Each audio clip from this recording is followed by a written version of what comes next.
Causal de muerte: paro cardiorrespiratorio traumático, hemorragia cerebral masiva, con múltiples fracturas, con hundimiento de cráneo, sin signos de violencia sexual. ¿Esto qué significa? Que fue atacada con un elemento contundente en la cabeza.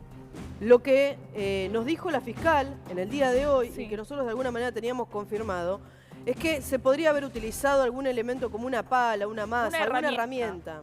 Claro. ¿Podría ser eso lo que sacaba la novia de este hombre envuelto en una manta? No, yo no tengo confirmado de que la novia haya participado de ninguna manera. De hecho, no se encuentra detenida ahora. Ajá. Por lo menos es lo que a mí me confirma la justicia. Hasta este momento, la única persona que se encuentra detenida es Néstor Ávila. Este sujeto de 56 años. Es el único que habría, y digo habría porque la justicia todavía continúa investigando qué es lo que pudo haber pasado, habría participado del asesinato de la menor en esta casa quinta. Sin antecedentes él. No, no tiene antecedentes. Ahora te doy la lectura básica de lo que me terminaron dando a mí, porque obviamente lo primero que pedimos es, bueno, ¿el sujeto tiene antecedentes? ¿Se pudo saber algo más? A ver, me están pasando datos ahora en este momento, así que vamos leyéndolos e incorporándolos. A ver, la investigación policial buscó en un principio algún móvil en la vida personal de Fragoso. No, perdón, este es otro caso. Pensé que era justamente del caso este al que nos estábamos refiriendo. Bueno, pero haciendo referencia a este hombre, volviendo... Néstor Alfredo Garay, DNI tanto, no registra antecedentes ni medidas restrictivas de libertad. Ahí está. Bueno, esto es básicamente lo que en este momento se incorpora a la justicia. Están buscando alguna denuncia todavía. No se sabe si existe alguna denuncia que no haya sido, digamos, llevada a juicio oral y público con algún tipo de condena. Claro. ¿Confirmado o descartado? De todas formas, lo que sí llama la atención es que, bueno, por más que no tenga antecedentes, todo el pueblo lo conocía como... conocía las tareas que hacía, que era proxeneta. Mira, yo no o eso es lo que dicen los vecinos. Está bien, yo no puedo confirmarlo. La familia dice que en realidad era un proxeneta, que tenía un primo de él que también estaba aparentemente metido en el mismo ambiente. Yo no puedo confirmarlo porque a mí esos datos específicamente no me los confirmaron ni me los descartaron.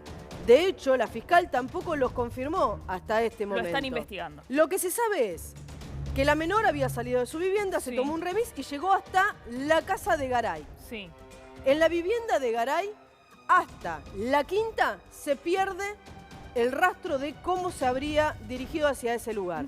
Lo que estiman en la justicia y en la investigación es que o la llevó engañada, o la llevó por la fuerza. ¿O la llevó muerta? No. ¿La mató allá? La mató en la casa quinta.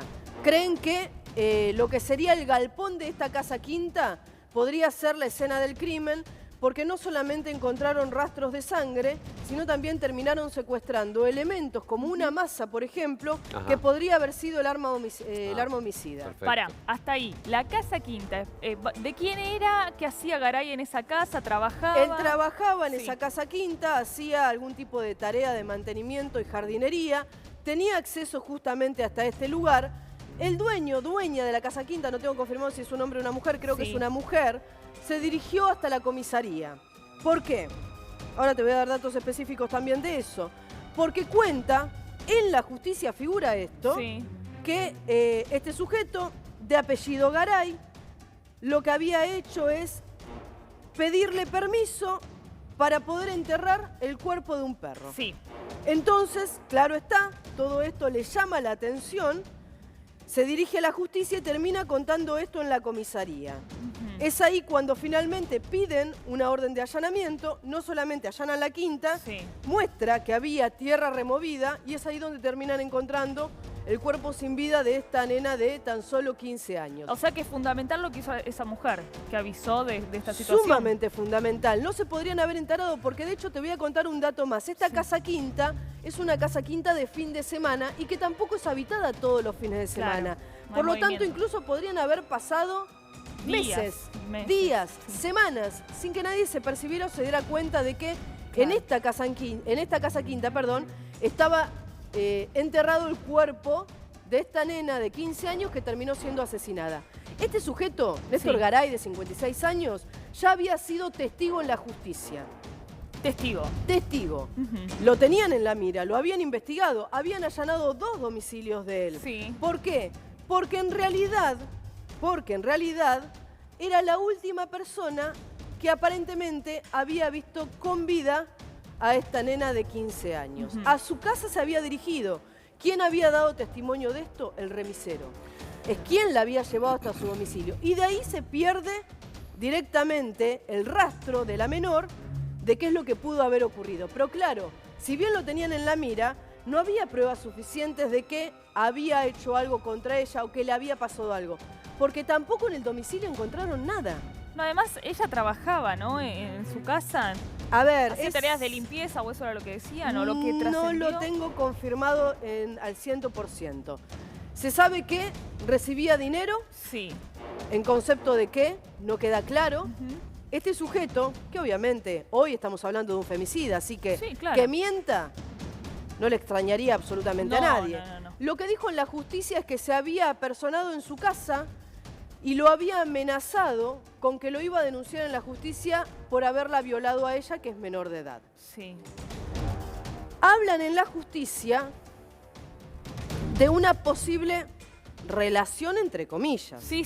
Porque estamos hablando de una menor de edad, así Sí, que tal no cual. hay relación posible. Descartan algún tipo de lesión de abuso sexual al momento. Uno no sabe cómo explicar esto en su totalidad. ¿No tenía lesiones? En los últimos días, Que digamos. no tenga lesiones, ¿qué significa? ¿Que no tenía sexo? No significa eso. Pero aunque lo tuviera y ella pensara, o el sujeto pensara, que era de manera consentida, estamos hablando de una menor de edad, siempre hablamos de una menor de edad. 15 años. Por lo tanto, es una violación, no deja de ser un abuso. Sí, tal cual. Preguntaba yo si es posible incorporar esta figura. La verdad es que con femicidio es cierto que la figura y la carátula es el máximo punible que se da si se llega a un juicio oral y público con esta misma carátula, pero no había ningún tipo de dato específico o de información específica en el informe de la autopsia que realmente pudiera confirmar que tuviera lesiones, ya sea defensivas o lesiones de abuso sexual en las últimas horas. Por lo menos lo informan de esta manera. Qué raro, Ana, un hombre que, estaba pensando, un hombre que a quien tildan de proxeneta, por lo menos así lo reconocen los vecinos, es lo que dicen. Ojo que muchas veces esto es un disparador, Claudio. Yo digo, no lo tienen hasta este momento. No. Pero muchas veces estos son disparadores para la justicia que dicen, esto no lo sabíamos. Y empiezan a investigar para saber si es cierto. Pero yo digo, qué raro que, bueno, a lo mejor este disparador, digamos, da por cierto o descarta lo que están diciendo de este hombre. Pero vos dijiste recién que habían allanado dos domicilios de esta persona. Sí. Y mi pregunta es, o sea, yo me pregunto, qué raro un hombre que está acusado de proxeneta, que tiene 2 domicilios, que haga tareas de mantenimiento en una casa quinta de fin de semana. Quizás uno, la verdad es que no tengo confirmado. Son 2 domicilios una pregunta. en relación a este sujeto. Ajá. Las 2 viviendas eran de él y la verdad es que no lo sé. No se sabe. Puede ser la vivienda de la madre y de la novia.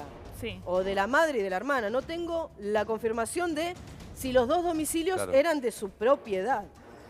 Y como en todos estos casos, lo que va a pasar es que, bueno, nosotros estamos tratando de deducir, lógicamente. De entender la cuestión. Es raro que un proxeneta... Es una chica de 15 años. Es raro que un proxeneta no tenga antecedentes judiciales. Sí, es rarísimo. Sí, a menos que... Proxenetismo siempre está vinculado pero a droga, insisto, a prostitución... A menos que haya connivencia de las autoridades. Bueno, ese es otro tema, porque también los familiares decían que cuando fueron a hacer la denuncia le dijeron tienen que esperar.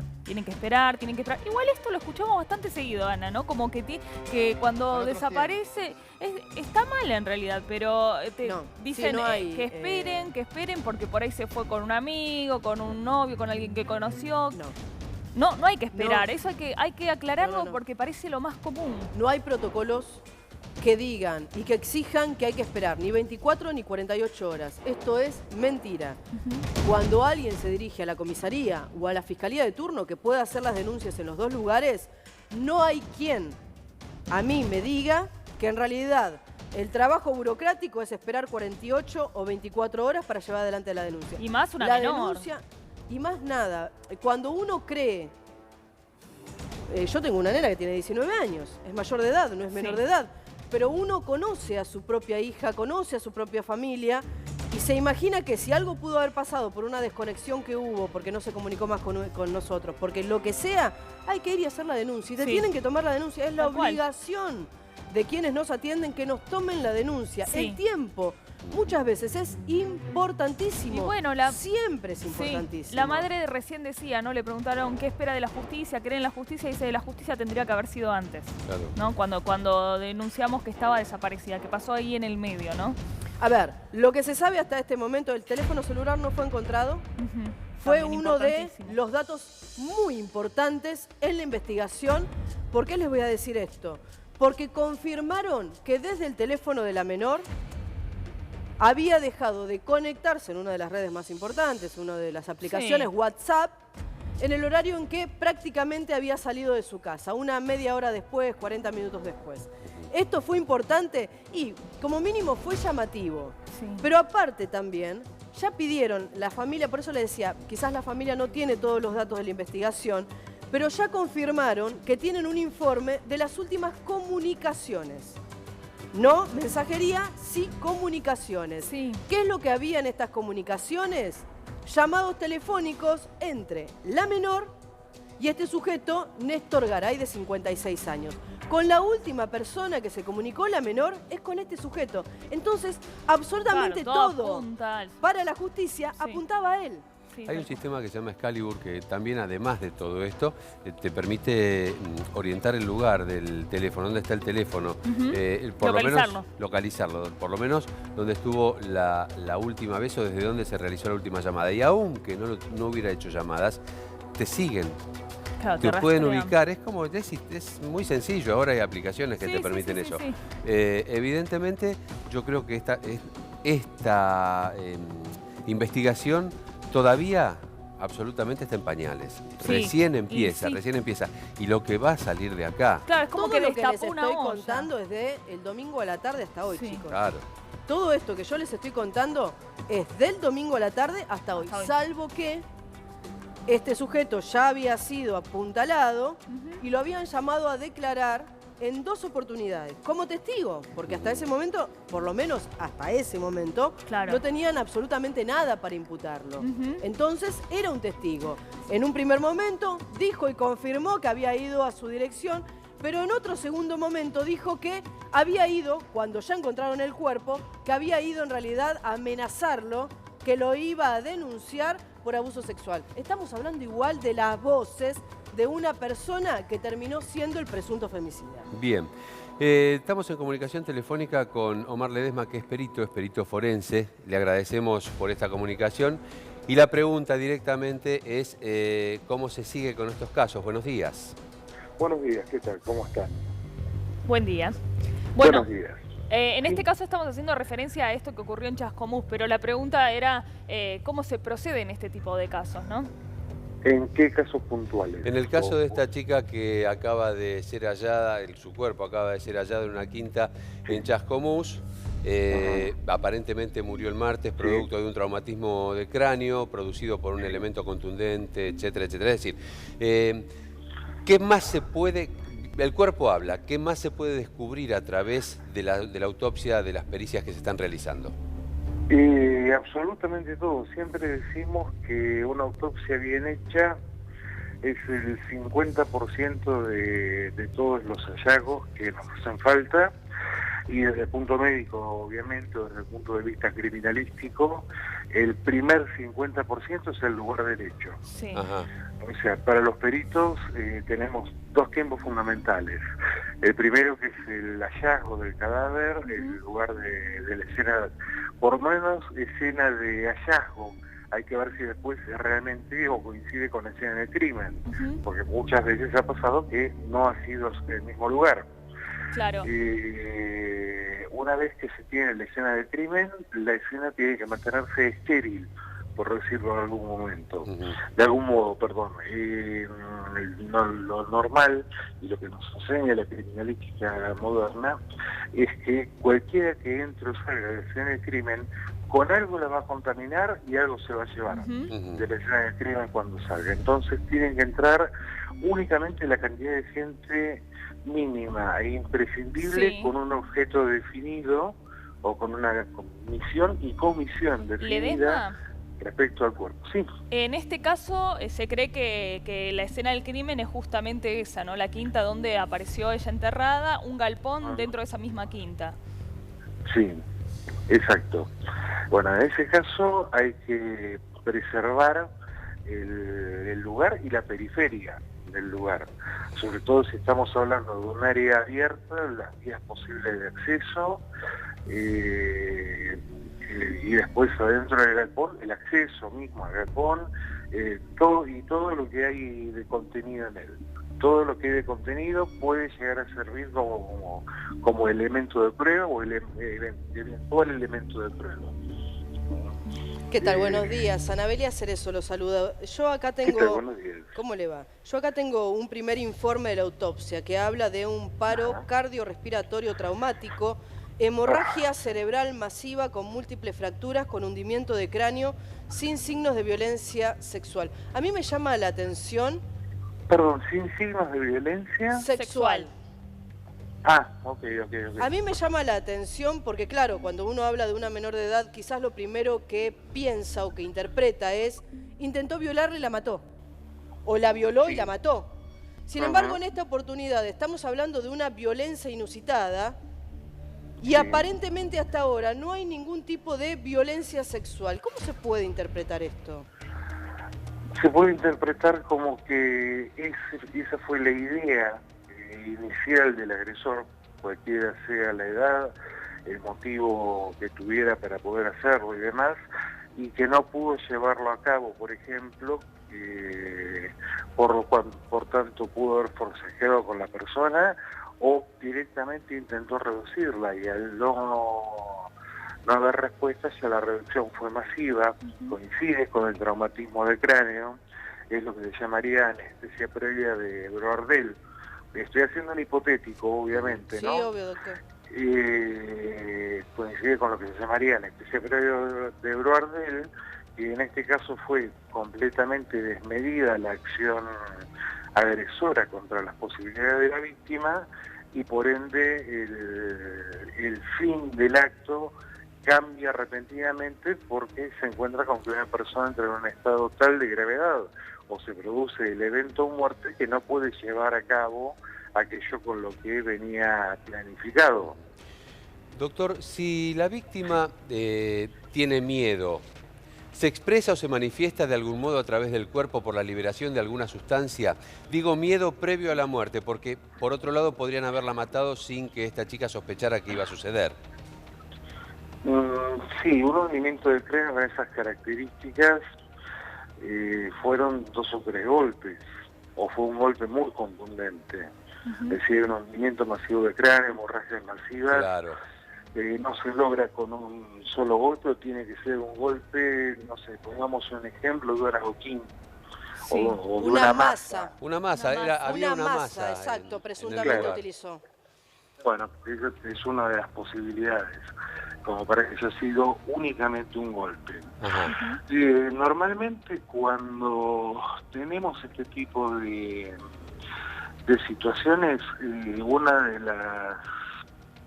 las medidas a pedir, por ejemplo, es determinación de los metabolitos, o sea, las sustancias restantes de las catecolaminas, o sea, de adrenalina y noradrenalina en sangre. En sangre y en orina. Que van a dar elevadas porque obviamente se disparan ante el miedo. Claro. La otra también es el cortisol plasmático. Son básicamente los 3 pilares que sostienen desde el punto de vista neurobiológico, para los que también hacemos psiquiatría y nos dedicamos a neurociencias, que hay que investigar y que se pueden investigar tanto en sangre viva como en sangre muerta. ¿Y también por el tipo de golpe se puede determinar si la persona actuó sola? No, habitualmente no. Daría la impresión, si no existen otros signos de lucha, que sí, que dan un indicio únicamente, pero esto es justamente indiciario, no es de un valor probatorio contundente Claro. o de seguridad absoluta. O sea, puede haber más personas actuando, pero ser una quien administra el trauma que ocasiona el evento muerte. Bueno, aquí nos están informando que probablemente, doctor, serían 17 golpes con una masa en la cabeza. 17 golpes. Evidentemente aquí hay algo un poquito más que... No, ahí ya hay un ensañamiento. Claro. Ensaño. Hay un ensañamiento, evidentemente. Obviamente, desde ya. O sea... Sí, porque obviamente primero va a haber que determinar las características, o la masa no era tan grande, porque un hundimiento masivo de cráneo se produce cuando hay una destrucción de la bóveda craneana. Claro. Y una masa, por ejemplo, si uno la piensa, y la habíamos comparado antes con un adoquín, uno está pensando en una masa de uso industrial o de uso en la construcción, no una masa de 5 kilos que uno pueda tener en casa. Claro. Eso produciría, en teoría, una fractura de cráneo, reproduciendo inclusive la forma de la masa, o sea, hundiría la placa de cráneo. Claro. Con esa forma. En cambio, 17 golpes, si están individualizados, que eso digo que no es un problema para individualizarlos, porque la hemorragia masiva van a estar todas las características, pero uno va a ir viendo que en cada golpe hay menos sangrado, porque, por decirlo de algún modo, hay menos vida en la persona. O sea, si la persona se está debilitando rápidamente, y al haber cada vez menor diferencia de presión va a sangrar menos. Inclusive esto pasa con las heridas por armas blancas. Cuando tuvimos homicidios con más de 5, 10, 20 heridas por arma blanca, hay algunas que ya no tienen sangrado porque son perimortem o postmortem. Claro, no hay presión. Exactamente. No, bueno, yo le quería consultar también porque hicieron toda una limpieza del lugar, después la enterraron. Eso también se puede determinar. Sí, se puede determinar, pero lamentablemente no se pudo reconstruir lo anterior. Claro. Que eso es lo más importante, ¿no? Claro, a ver, lo que interesa ahí es justamente los signos de lucha, como estábamos hablando antes. Y eso, la única forma que eventualmente puede llegar a quedar de determinarlo es haciendo una exploración del piso o de la superficie, donde se presume existió la lucha, o desde la entrada hasta el lugar de hallazgo del cadáver, de goteos de sangre. Porque la sangre se puede limpiar, pero más sobre superficies porosas inclusive, se absorbe y queda adherida, y eso con lámpara de luz, con la lámpara ultravioleta, se puede ver perfectamente, incluso debajo de una capa de pintura. Doctor, ¿y en la piel cuánto puede perdurar una mancha de sangre si es que uno se lava, se limpia? Es decir, la primera pregunta es, ¿puede perdurar? Y después, ¿cuánto tiempo?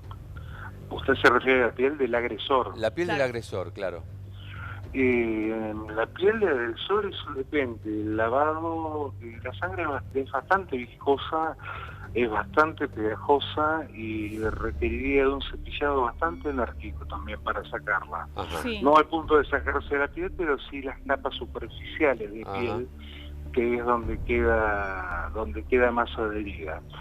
Volvemos a lo mismo, otra vez la luz ultravioleta es un mecanismo tan antiguo y que es tan efectivo que lo seguimos usando en medicina legal, permite la determinación de manchas de sangre. Además, la piel tiene muchas irregularidades, y sobre todo las manos, si son las ejecutoras o están en un contacto muy cercano por las salpicaduras que puedan llegar a tener, o las uñas, si uno toma a la persona. Entonces, como pasa con los cuchillos, por ejemplo, puede limpiarse la hoja, acá estoy haciendo una analogía, puede limpiarse la hoja, pero en realidad el lugar donde se busca sangre es en el encabado. El cuchillo, o sea, donde el cuchillo entra en la empuñadura. Exactamente. Ledesma, justamente ahí es donde se va a encontrar. Le agradecemos muchísimo por este contacto. Muchas gracias por los conceptos, muy claro. Gracias. Por favor, un placer. Hasta luego.